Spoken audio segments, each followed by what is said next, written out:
Buenas, ¿qué tal?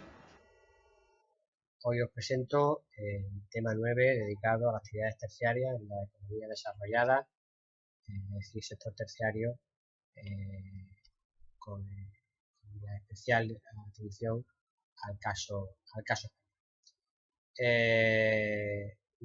Vamos a hablar de una serie de apartados de todo el tema, empezando por una introducción,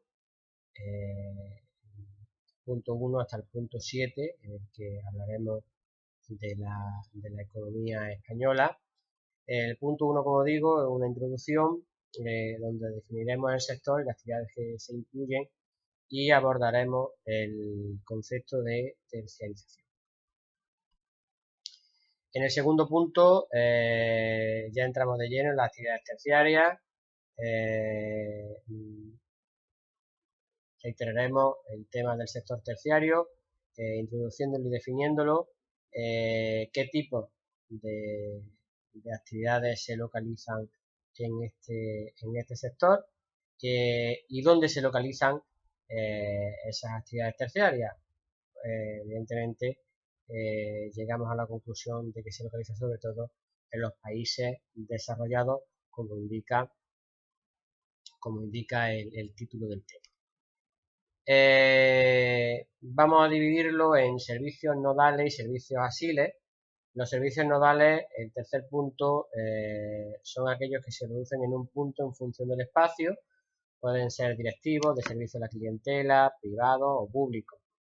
Y su localización estará basada en función del tipo. Y los servicios asiles son sobre todo el comercio y los transportes. Evidentemente tienen un desarrollo, un principio y un final, un emisor y un receptor. El comercio vamos a dividirlo al por mayor y al por menor y vamos a abordar el concepto de balanza comercial, porque es la diferencia entre el comercio interior y exterior de cualquier país del mundo. Por su parte, los transportes, vamos a hablar de ciertos aspectos importantes, como son las redes de transporte, y dentro de las redes, pues hablar de los medios de transporte por un lado y de los modos de transporte por otro. Vamos a hacer especial hincapié en el turismo, puesto que de todas las actividades terciarias es la que quizá más desarrollo tenga, es la que más empleo genera. Tiene una evolución histórica, pues desde la edad antigua existe turismo como tal, aunque no existen turistas. El turismo como tal ha sido definido según distintos geógrafos de una manera o de otra, pero bueno, hablamos desde la edad media, antigua, media, moderna y contemporánea hasta llegar a la fase actual, donde realmente el turismo de masa, pues es a partir de la segunda mitad del siglo XX, después de la Segunda Guerra Mundial, cuando se produce. Hablaremos de la movilidad turística y según los modelos de Chadefort y de Moissart, la distribución espacial del turismo, hablaremos de que sobre todo se produce en los países desarrollados, qué factores deben existir para que se dé un tipo de turismo u otro o simplemente se dé, físico o humano, y después hablaremos por último de la tipología y de los impactos.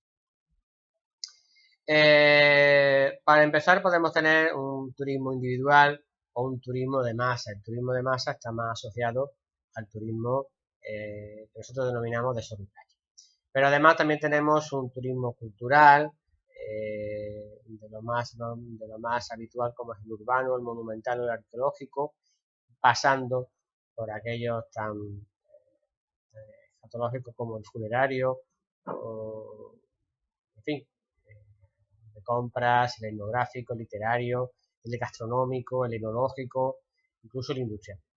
El turismo natural, el rural, el agroturismo, el ornitológico, el ictioturismo, el cinegético,